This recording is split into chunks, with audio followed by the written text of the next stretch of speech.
Wabarakatuh.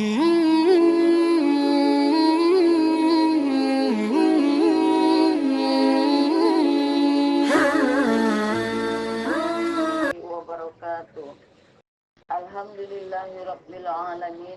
Wassalatu wassalamu ala asyrafil anbiya'i wal mursalin. Sayyidina Muhammadin wa ala alihi wa ashabihi ajma'in.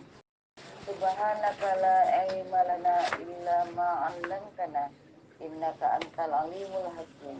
Rabbi shrah li sadri wa yassir li amri wahlul 'uqdatam min lisani yafqahu qawli, amma ba'du. Yang sama-sama kita hormati guru kita Bapak Ustaz Abdul Razak selaku pimpinan dan pengaji Majelis Zikir wa Ta'lim Riyadhah Tirfatul Mujahidin, dan yang kami hormati bapak-bapak, ibu-ibu, jamaah rahimakumullah.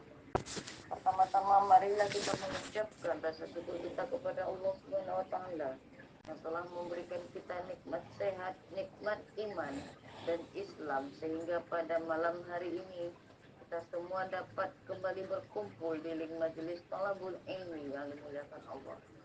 Dan dengan segala kehendaknya kita bisa melaksanakan kegiatan pengajian rutin yang dilakukan setiap ba'da isya. Salawat teriring salam semoga senantiasa tercurahkan atas junjungan kita Nabi Muhammad SAW beserta keluarga, para sahabat, seluruh umat yang mencintai beliau hingga akhir zaman. Semoga kita semua mendapat syafaat dari Rasulullah SAW di yaumil akhir nanti. Baiklah bapak-bapak, ibu-ibu, jamaah rahimakumullah.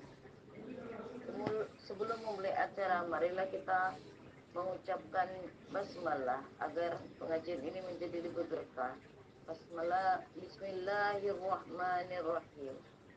Acara selanjutnya adalah kajian kitab Al-Hikam hikmah ke-20. Berkata pengarangnya Imam Ahmad Ibnu Athaillah As-Sakandari rahimahullah, ma'aradat himmahu salikin antaqifa indama kushifa laha illa wa nadatu hawaiful hafifah allazi yatlubu amamaka wa la yatabarrajat lahu zawahirul mukawwanati illa wa nadathu haqaiquha innama nanu fitnatun fala takfur. Al-Baqarah 102. Di saat tekad seorang salik ingin berhenti pada apa yang tersingkap baginya, suara-suara hakikat pun memperingatkannya yang kau cari ada di depanmu. Dan di saat pesona alam tampak menggoda, hakikat-hakikatnya pun berujar, kami hanyalah ujian, maka jangan kau kufur. Quran Surah Al-Baqarah ayat 100. Hikmah ini marilah bersama-sama kita dengarkan penjelasannya dari guru kita Bapak Ustaz Abdul Razak. Kepada Bapak Ustaz, waktu dan tempat kita persilakan dengan segala hormat. Assalamualaikum warahmatullahi wabarakatuh. Waalaikumsalam warahmatullahi. Bismillah. Alhamdulillahirabbil alamin. Wal aqibatu lil muttaqina wala udwana illa 'alaz zalimin. Asyhadu an la ilaha illallahul malikul haqqul mubin wa asyhadu anna Muhammadan abduhu wa rasuluhu shadiqul wa'dil amin. Allahumma sholli wa sallim wa barik ala sayyidina Muhammadin wa ala alihi wa sahbihi ajmain. Amma ba'du. Qala Allah ta'ala, a'udzu billahi minasy syaithanir rajim. Bismillahirrahmanirrahim. Innama nahnu fitnatun fala takfur. Shadaqallahul adzim. Puji syukur marilah kita panjatkan kehadirat Allah Subhanahu wa taala. Salawat beserta salam semoga berlimpah curah kepada baginda alam habibana wa nabiyana Muhammad sallallahu alaihi wasallam. Wa ila mu'alifi hadal kitab Hikam al-Hikam Syekh Ibnu Athaillah As-Sakandari rahimahullah wa nafa'anallahu bihi wa bi ulumihi wa asrarih. Al-Fatihah. A'udzubillahi minasyaitonirrajim. Bismillahirrahmanirrahim. Alhamdulillahirabbil alamin. Arrahmanirrahim. Maliki yaumiddin. Iyyaka na'budu wa iyyaka nasta'in. Ihdinas siratal mustaqim. Siratal ladzina an'amta 'alaihim ghairil maghdubi 'alaihim waladdallin. Rabbighfir lana amin. Bismillahirrahmanirrahim. Ma'arodat himmatu salikin antakipa indama kusipalaha. Artinya, tidaklah ada yang diharapkan oleh salikin berhenti atas sesuatu yang dibukakan oleh Allah kepadanya. Ila wanadathu hawatipul haqiqah alladhi tatlubu amamaka wala tabarrajat lahu dawahirul mukawwanah ila wanadathu haqaiquha.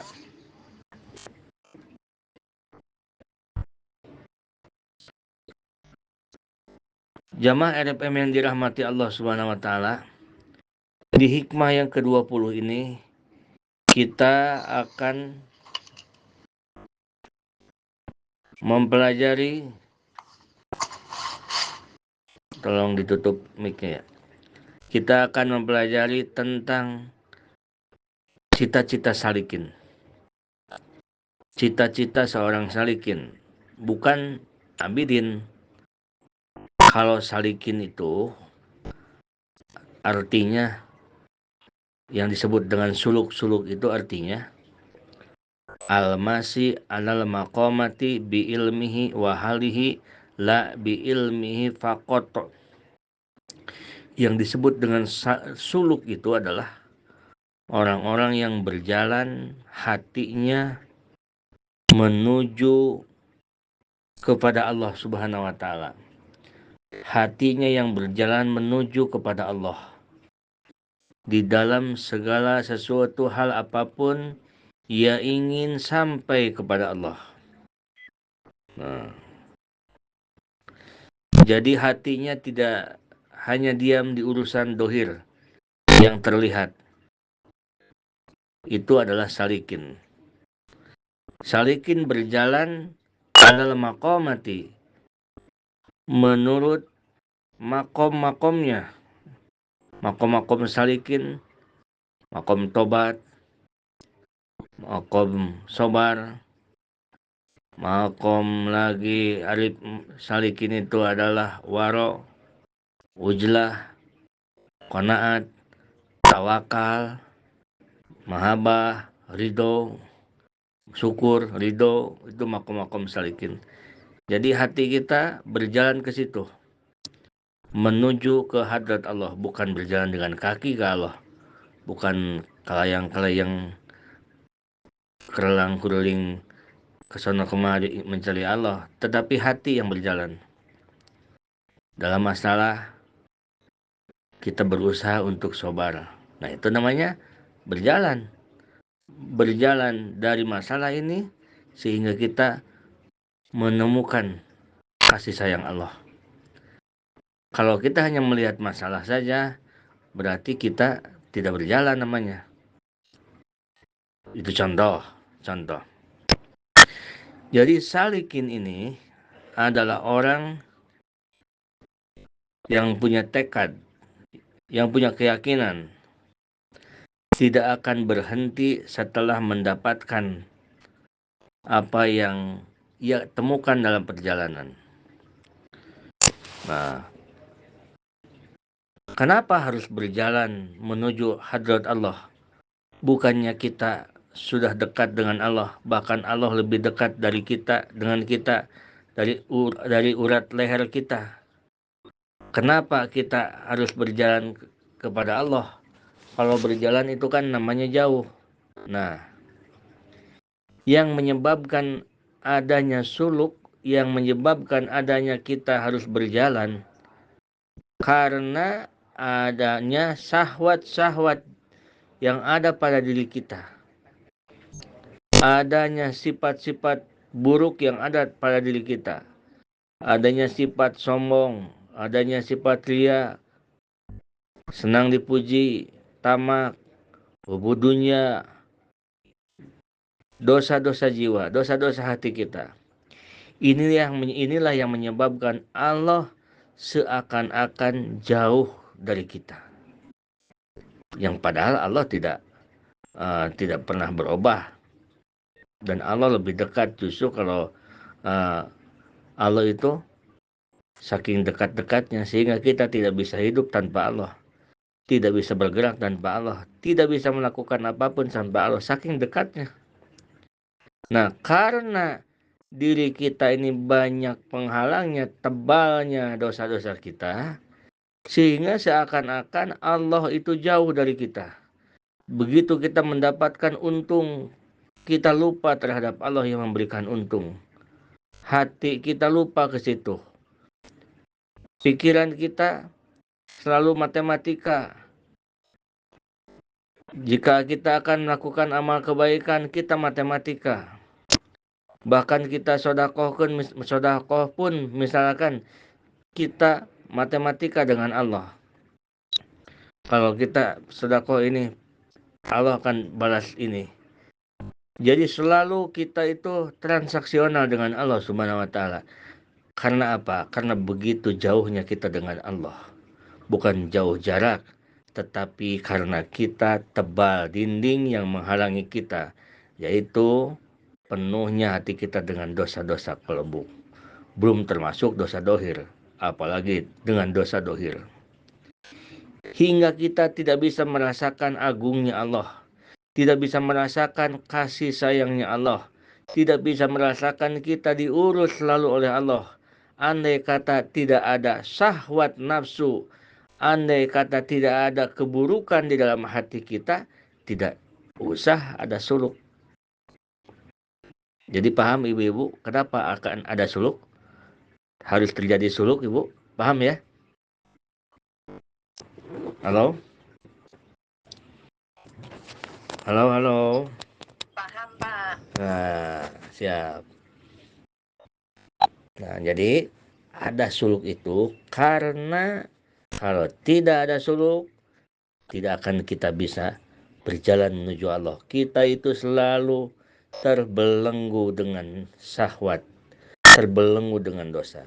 Nah, jadi Allah yang sangat dekat terasa jauh dari kita.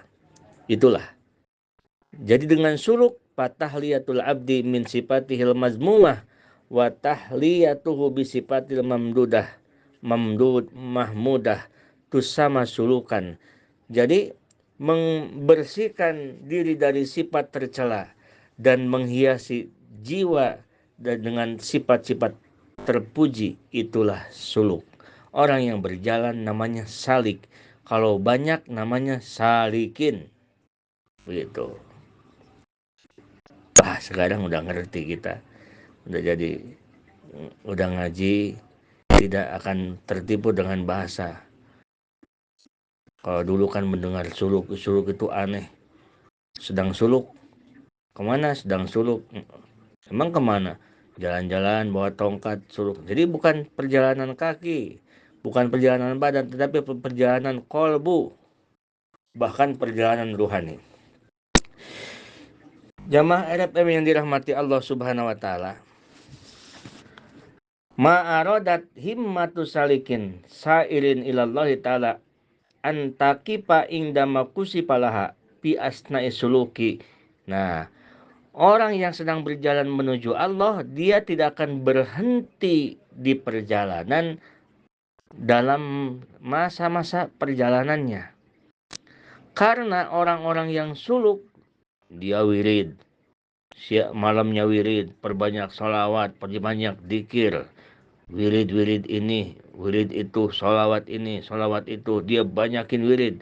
Nah, di saat kita banyak wirid, di saat kita banyak sesuatu yang kita amalkan, itu akan menjadikan wasilah Allah memberikan warid, memberikan yang datang dari Allah Subhanahu wa Ta'ala. Nah, terkadang orang tertipu dengan warid dari Allah Subhanahu wa Ta'ala. Apa warid dari Allah? Minal ma'arifi wal asrar wal anwar. 3 yang datang dari Allah Subhanahu wa taala, yaitu minal ma'arifil irfaniyah. Yang pertama yaitu tentang kemarifatan. Nah, jadi biasanya seseorang itu dia diberikan orang yang suluk itu diberikan kemarifatan kepada Allah, diberikan bahwa dirinya sadar bahwa hidupnya tidak sendiri, tetapi hidupnya diatur oleh Allah Subhanahu wa taala. Terkadang ia diberikan perasaan hatinya pasrah dengan pengaturan Allah, pasrah atas takdir Allah yang menimpa terhadap dirinya. Nih, ini minal ma'arifir rabbaniyah. Nah, terkadang seperti itu. Ini bagian hati. Dan wal asrarul ilahiyah. Asrarul ilahiyah. Asrarul ilahiyah itu selalu merasa ngikut kepada Allah. Selalu merasa ngikut kepada Allah. Bagaimana ngikut kepada Allah? Yang dimaksud dengan ngikut kepada Allah, nah, yaitu kemanapun kita, sedang apapun kita, pada hakikatnya mengikuti ruhani. Kita pergi ke pasar, kita pergi kemanapun, kita pergi ke masjid, kita masuk ke link pun mengikuti ruhani pada hakikatnya. Kenapa mengikuti ruhani? Karena kita hidup itu karena ada ruh dalam diri kita. Kalau tidak ada ruh, mana bisa kita hidup, mana bisa kita masuk ke link. Kita mengikuti ruhani. Dan ruhani kita mengikuti ruhul a'dom. Nah, nggak bakalan cepat-cepat biar nulisnya, biar bisa ditulis. Dan ruh kita mengikuti ruhul a'dom. Siapa ruhul a'dom itu? Ruhul a'dom itu adalah Nur Muhammadiyah, Nur Nabi Muhammad. Awalu mawjudin khalaqahu Allah Ta'ala ala suratih. Lawalaka lama khalaqtul aflaq. Itulah Nur Muhammad. Nah, Nur Muhammad dia mengikuti Nur Allah Subhanahu wa Ta'ala. Nur Muhammad mengikuti Nur Allah Subhanahu wa Ta'ala. Artinya Nur Muhammad mengikuti Al-Muhariku wal Musakinu. Nur Muhammad mengikuti yang menggerakkan dan yang mendiamkan. Karena makhluk itu, manusia, makhluk ciptaan Allah, dua pekerjaannya. Kalau tidak diam, bergerak. Kalau tidak bergerak, diam. Tidak mungkin makhluk bergerak dan diam dengan waktu bersamaan. Nah, Nur Muhammad ini mengikuti yang mendiamkan dan yang menggerakkan, yaitu Allah Subhanahu wa Ta'ala. Jadi itulah yang disebut dengan selalu kita merasa ngikut kepada Allah Subhanahu wa Ta'ala, ngikut apa yang Allah kehendaki. Terkadang menimpa kepada diri kita jamalnya Allah, terkadang menimpa kepada diri kita jalalnya Allah. Begitu kita mendapatkan sesuatu yang tidak menyenangkan dan tidak diinginkan, itulah jalannya Allah. Terkadang kita bertemu dengan sesuatu yang kita harapkan, yang membahagiakan, itulah jamalnya Allah. Nah, orang yang salik, dia ingin ke situ perjalanannya. Perjalanannya ingin ke situ, ingin sampai dari masalahnya, ingin sampai kepada mengenal Allah. Dari sesuatu apapun ingin sampai kepada Allah Subhanahu wa Ta'ala. Nah, yang ketiga, perjalanan salik yang dituju oleh salik adalah wal anwarul irfaniyah. Anwarul irfaniyah artinya melihat makhluk, hati menyaksikan perbuatan Allah. Melihat makhluk, hati menyaksikan sifat-sifat Allah. Nah, itulah hati yang terang. Dan adalah hati yang gelap.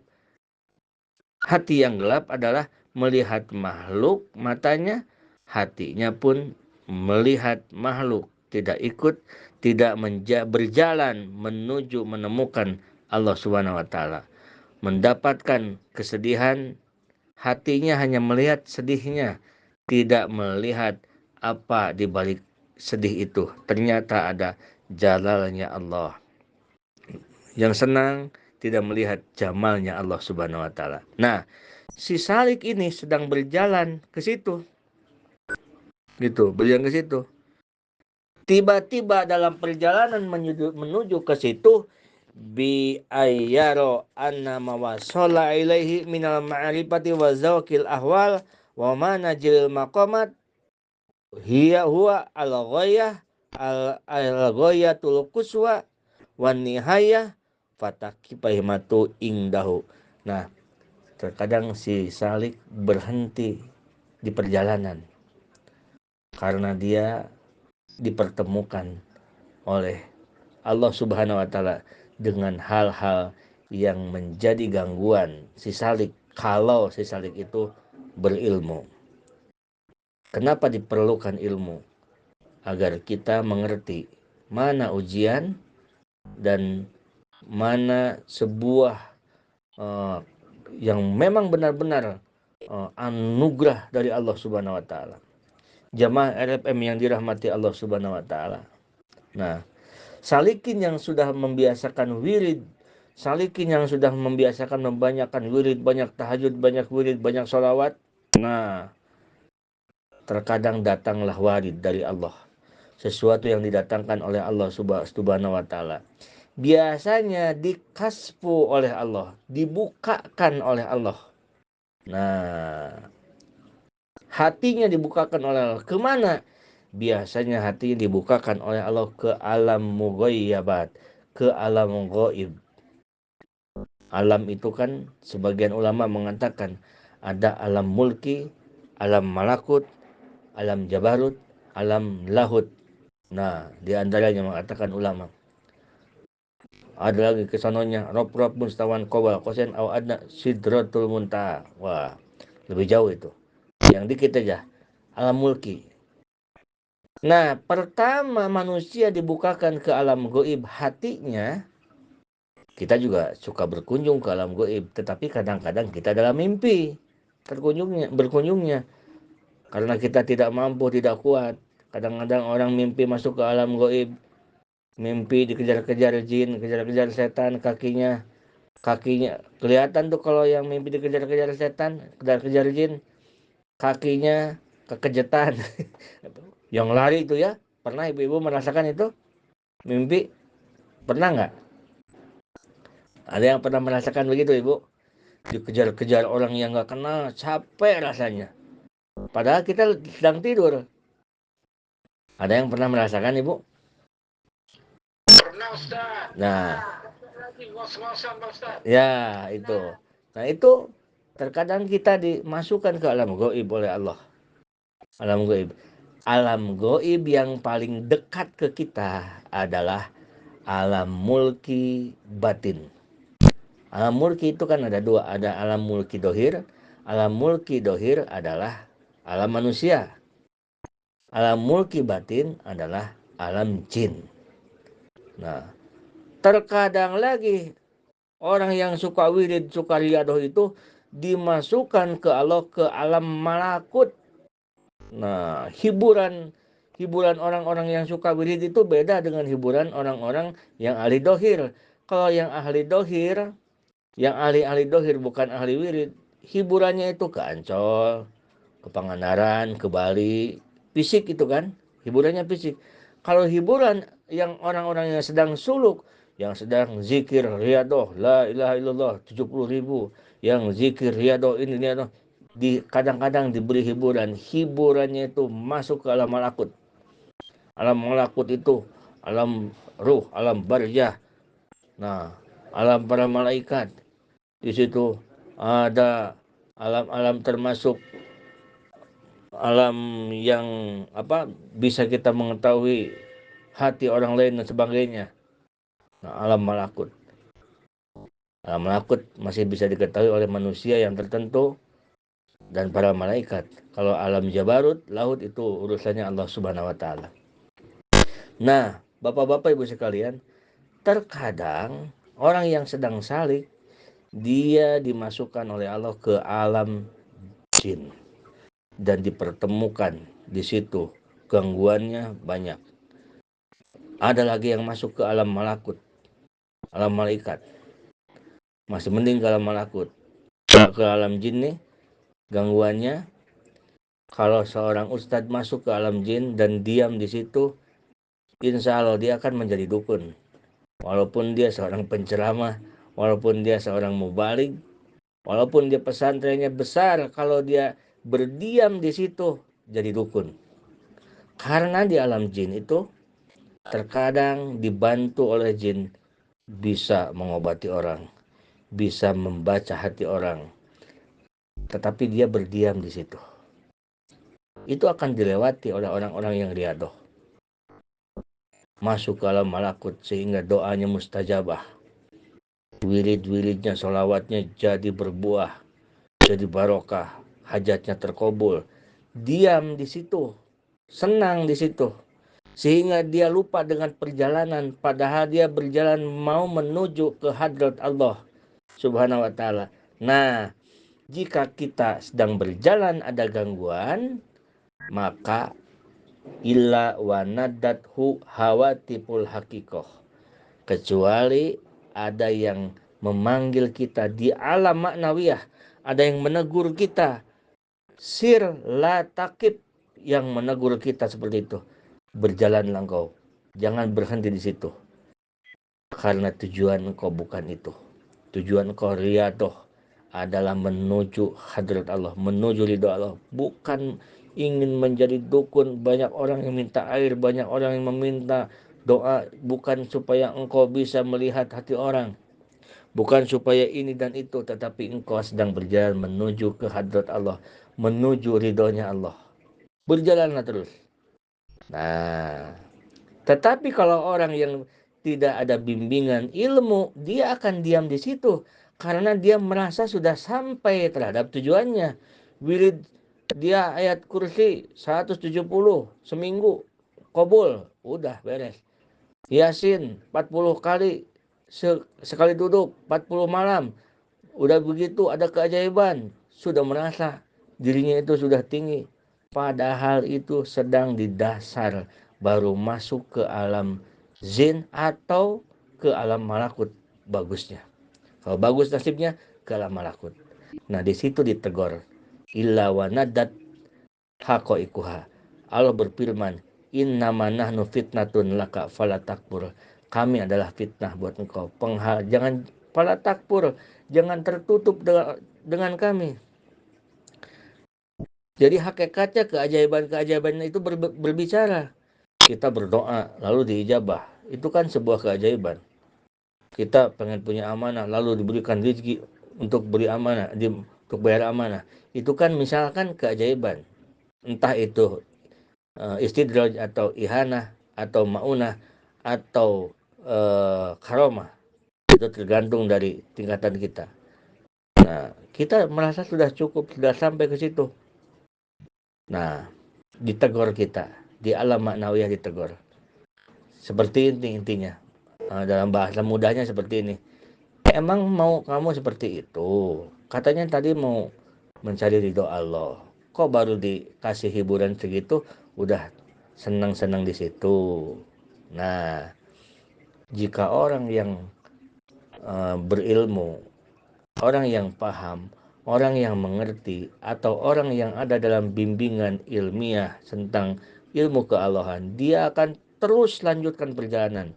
Biarkan saja keajaiban itu ada, tapi tidak menghalangi dirinya. Dia meyakinkan bahwa ini keajaiban bukan dasar wirid saya. Malam wirid, siang dapat rezeki besar. Dia yakinkan bahwa rezeki yang sekarang datang ini tidak ada hubungan dengan yang malam kita wirid. Karena apa? Karena yang malam wirid itu adalah anugerah Allah, kita bisa wirid. Dan siang ini pun rezeki adalah anugerah pula dari Allah subhanahu wa ta'ala. Kalau kita punya perasaan begitu aja, udah mantap itu. Betul nggak Ibu? Halo, betul? Ini bagaimana nih? Udah jam 9 tapi belum nyampe sedikit lagi nih. Lanjutin aja. Gimana? Dilanjut aja ya. 5 menit lagi nggak Bapak? Lanjut. Ah, Ustaz lagi asik, lanjut aja. nah, ya, belum sampai ke babnya nih, Masya Allah. Baiklah, oh ini Pak Teguh Abdullah Aceh ini udah kalau ngomongin jin asik dia. Siap. Baiklah, kita lanjut. Nah, jadi latakib, sir latakib, jalan, jangan berhenti. Jadi tidak terbayang Ibu ya. Banyak orang-orang yang riadoh, yang wirid tetapi tidak paham dengan ilmu-ilmu Allah. Banyak orang yang tersesat. Disangka dirinya itu sudah penuh dengan berkah. Karena malam wirid, sholawat, siang ada rezeki. Disangka dirinya sudah berkah. Padahal dipitnah. Padahal dia masuk terperangkap dengan terperdaya dengan kebaikan Allah. Jika kita sudah paham, malam tahajud, siang dapat rezeki, kita akan alhamdulillah, terima kasih ya Allah. Dia tidak akan pernah bersandar bahwa rezeki yang siang ini berhubungan dengan yang malam. Tidak akan ke situ, dia yakin hatinya, yakin ini adalah benar-benar anugerah dari Allah. Karena yang semalam tahajud pun anugerah dari Allah. Kalau malam itu kekuatan kita, sekarang dapat rezeki, baru itu berpengaruh. Yang malam juga kita bangunnya juga dibangunkan Allah, ingin tahajudnya juga diinginkan Allah, mampunya pun dimampukan oleh Allah. Siang begitu ada rezeki, kenapa kita jadi kita katakan ini gara-gara semalam? Kan aneh itu. Nah, jadi orang yang paham dengan ilmu, dia tidak akan ke situ, tidak akan berhenti di situ. Dia sampai kepada Allah Subhanahu wa taala. Itu dia yang disebut dengan sampai kepada Allah. Ibu-ibu, bapak-bapak jamaah RFM yang dirahmati Allah Subhanahu wa taala. Kita tidak lepas dari godaan setan. Karena kita suluk belajar harus ada guru, karena kita memang selalu diikutin oleh setan. Betapa setan itu luar biasa. Dia semenjak diciptakan Nabi Adam sampai sekarang, dia masih itu-itu juga. Pengalaman sudah luar biasa. Lah kita umur baru hidup, digoda dengan yang begituan, ya pastilah. Tetapi kalau Allah tolong, kita akan diberikan pertolongan Allah. Di antara pertolongan Allah adalah Allah berikan ilmu agama terhadap kita untuk menerangi hidup kita. Jamaah RPM yang dirahmati Allah, kita lihat tahapan godaan setan terhadap kita. Ada 7 tahapan godaan setan kepada diri kita. Dalam satu kitab ada 7 tahapan. Yang pertama, setan akan katakan ukfur, kafirlah engkau. Misal, orang-orang tertentu ada bisikan nyuruh kafir, nyuruh kufur nih. Nah, ada bisikan, saya nih hidup susah banget ya, kafir aja apa saya ya, apa murtad aja saya, biar orang-orang tuh yang murtad tuh banyak rezekinya. Nah, itu bisikan setan. Apa yang kita jawab? Jawaban kita adalah Al-Quran. Wama liya la'abudul ladzi fataroni. Tidak ada alasan wahai setan untuk tidak menyembah Allah, karena Allah lah yang menciptakanku dan Allah ciptakan aku untuk menyembah Allah. Satu jawabannya. Yang kedua, setan tidak mundur, maju lagi. Kalau kita sudah punya jawaban itu, setan maju lagi. Kata setan, datang lagi, bisikan lagi kepada kita. Tidak usah taat, cukup Islam aja. Islam juga cukup KTP, nggak apa-apa. Nah, nggak apa-apa. La tuti robbaka, nggak usah kamu taat terhadap Tuhanmu. Jawabannya kita, jawab oleh kita. Ibadah itu bekal buat aku di akhirat. Setan, ibadah itu buat bekal aku buat di akhirat. Nah, kalau mendengar gitu, setan itu tidak mundur, maju lagi. Yang ketiga, setan itu datang lagi. Sudah, ntar aja akhir-akhir umur ibadah mah, kalau udah tua baru ibadah. Sekarang masih sehat-sehat, habiskan waktu senang-senang. Nah, begitu. Kan kalau hidup itu bagaimana akhirnya? Kalau akhirnya kita taat, itulah kita, nasib kita bagus. Kata setan, dijawab oleh kita, Umur tidak ada yang tahu. Umur tidak bisa kita kuasai. Entah besok atau lusa kita akan mati. Tidak ada balasan, tidak ada alasan aku untuk menunda-nunda amal ibadah dan taubat. Nah, lalu kata setan nih keras juga nih orang. Di gini-gini nggak ini. Datang lagi, bisikan lagi setan nih yang keempat. Ya udah, kalau begitu kamu banyak-banyakin amal dah. Banyak-banyakin amal. Biar banyak amal kamu. Sholawat 100.000. Baca Yasin 40. Sholat tahajud 10 rakaat. Sholat ini yang banyak sekalian amal. Tujuan setan adalah agar kita bosan. Makanya Pak Ustadz suka senyum aja kalau lihat jamaah kita yang wiridnya tuh, ini 100.000 sholawat, ini kita suka senyum aja. Ya, tapi ya biarkan saja, nanti juga akan ketemu dengan kajian dan ilmu. Tapi ternyata ada yang belum sampai ke kajian sudah tidak ada, ya jadi nggak ngerti. Nah, apa jawaban kita? Jawaban kita, aku beramal tentram, nggak akan banyak-banyak. Karena banyak amal itu terkadang didorong oleh nafsu. Nah, kata setan ini ngeyel banget nih orang diomongin. Dirayu-rayu nggak kerayu. Datang lagi dia, kata setan. Nah, sebentar lagi bakal dipuji orang kamu. Kamu orang baik, ahli ibadah, kamu bakal dipuji orang. Kata setan. Kita jawabannya apa? Aku tidak perlu pujian orang. Cukup Allah yang mengetahuiku.